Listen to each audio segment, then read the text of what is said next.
do you believe leading businesses and brands are doing enough to combat climate issues? And if not, why not? No, they're not. Nobody is. Why not? Partly because of the constraints of the economy that we're in. Ours is an economy that is fueled to a large extent on short-term profit maximization.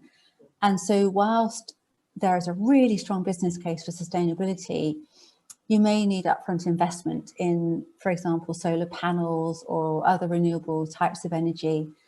You may need to enter into long-term contracts with your supplier and actually commit more resource up front as a way of building resilience into your supply chain.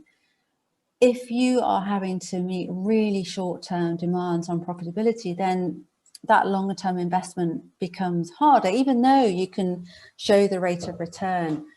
So one of the biggest barriers is this kind of drive for short-term profit maximization, which is why it's really great that investors are beginning to shift on this and realize that actually short-term profit maximization without a view to long-term value creation is really short-sighted for the long-term prosperity of the market.